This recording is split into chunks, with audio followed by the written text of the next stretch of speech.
Hey guys, welcome back to my channel, The ENT Resident. Today we'll be having a discussion on what are the differences when we are doing pediatric tracheostomy versus adult tracheostomy. You can also now purchase my notes. I have added links in the description. So, if you want to know more about tracheostomy, what is the procedure, what are the steps in it, I have made a previous video on it. You can check it out over there. But in today's class, I'll be discussing a little about what are the differences between pediatric and adult tracheostomy. So, first, coming to the anatomy of it. Now, the anatomy of larynx and trachea in pediatric cases, they have a smaller compliant airway and the larynx lies higher up in a more cephalate position, and there is a narrow subglottis. Whereas in adults, the airway is much larger and the larynx lies more caudally. Moving on to the tracheal rings in the pediatric case, they are very soft and immature, very pliable. So they are more prone to collapse. Whereas in adult cases, the tracheal rings are more well developed and rigid. They can even be calcified in an elderly patient. Now, if you want to know a little more about what are the differences between the pediatric and the adult airway, you can check out my video where I have spoken about it. Next, moving on to the airway lumen.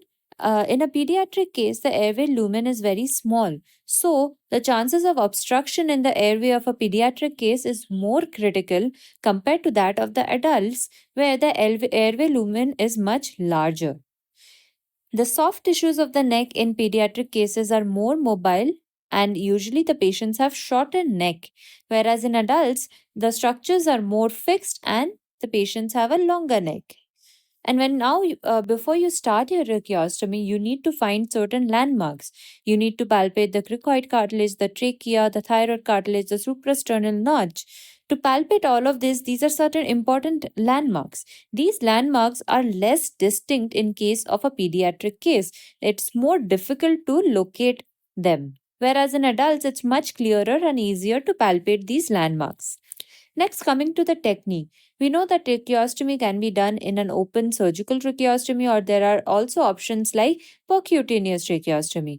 Almost always, we do a open surgical tracheostomy in a pediatric case because the feasibility of percutaneous technique is very low. Why? Because the airway in pediatric cases is very small, therefore, it poses more risk.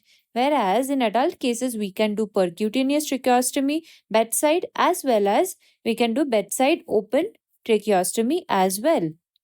So, percutaneous technique is more commonly used in adults.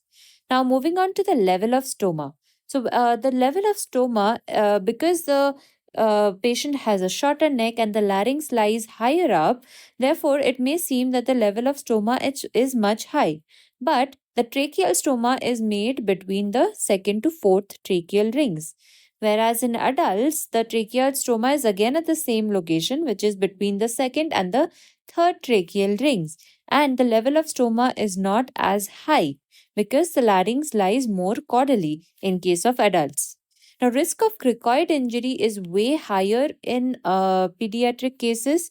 It can, if there is a cricoid injury, it can lead to the development of subglottic stenosis.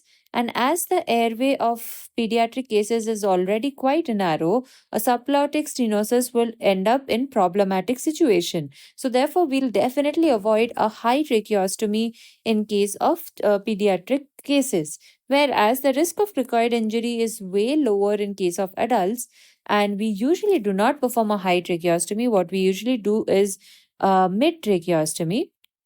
High tracheostomy, the only indication for it is a case of carcinoma of larynx. Next, looking at the difficulty of the procedure, in pediatric cases, the difficulty is much higher because of the altered anatomy over here. The anatomy is quite different and landmarks are difficult to palpate. The larynx lies higher up, the tracheal rings are soft and pliable, therefore, increased risk of collapse. So, the procedure is more difficult to perform in a child rather than in case of an adult. Now, we'll discuss certain features about the tracheostomy tube.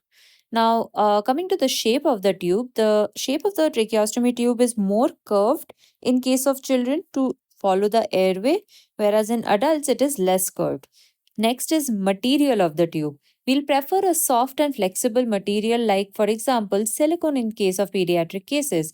Now, silicone has a property where it reduces the adherence of the secretions and as well as the bacteria, therefore reducing the chances of infection. And also because children have more secretions, therefore there is a higher chance of retention of secretions in them. Therefore, we'll prefer a material which is like silicone. And in adults, we'll prefer a more rigid material like polyvinyl chloride or metal. Next is the cuff. Now, in children, when we are performing tracheostomy, we should definitely always keep in mind we should never use a cuffed tube because that has the increased pressure of the cuff inside the trachea can cause a lot of complications like tracheomalacia, tracheostenosis, even tracheoesophageal fistula. We'll definitely prefer an uncuffed tube in a children because of the smaller airway. Cuff is only used in case there is a need for positive pressure ventilation in the child. Otherwise, by a rule, you should always remember that we'll use an uncuffed tracheostomy tube in case of children. Whereas in adults, when we are doing tracheostomy, the first tube that we'll prefer is using a cuffed tracheostomy tube. Next is inner cannula. Now, we spoke about in our previous class where I discussed about the different parts of tracheostomy tube. We know that it has an outer cannula, an inner cannula, and then there's other parts which we don't need to talk about right now. Now, this inner cannula is usually absent most of the times in case of pediatric tubes because they have a smaller diameter, and inner cannula is present in case of adults. Coming to the length of the tube, it's much shorter than in case of adults. Next is the flange or the neck plate. This flange or the neck plate with which the tracheostomy tube is positioned and it does not get displaced. This is usually softer and adjustable in case of children, but more rigid in case of adults. Next is the stomal stability. Now, the stability of the stoma is way less in children. It is more prone to displace of the tube. Therefore, we should definitely be very careful when we are securing the tube after the tracheostomy has been done in case of children. Whereas the stoma is way more stable in adults. Next point is the risk of obstruction of the tracheostomy tube. The risk is very high in case of children because of the smaller tubes that we are using. Why are we using smaller tubes? Because of the narrowed lumen in children. So smaller tubes have a capacity of getting clogged very easily, and most of the times the tracheostomy tubes in children do not have an inner cannula as well. For adults, the risk of obstruction is way lower. The risk of airway collapse is higher in children because of tracheomalacia and lower in case of adult.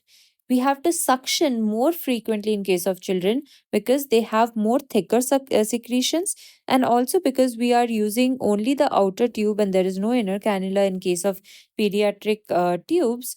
We do not have a way to just take out the inner cannula and clear out the secretions as we do in adult cases. Therefore, we should suction more frequently in case of children. Next is what is the impact of tracheostomy on swallowing and other part aspects of life. So this will have a more significant impact in case of swallowing in children rather than in adults, and even there would be a speech development impact in case of children. This is more of a concern in children than in adults. In children, depending on the age at which the tracheostomy is done, it can even impact the development of the child, the feeding pattern of the child, and the speech development of the child. Lastly, is the mortality risk of tracheostomy, which is way higher in children than in case of adults. And after the tracheostomy is done, when we perform decannulation is usually a long drawn procedure in case of pediatric cases, whereas for adult cases, it is a much easier process to follow. So these are all the differences that you need to know between adult and pediatric tracheostomy. If you have any further questions on this, please note them down in a comment section and I'll get back to you. Thank you.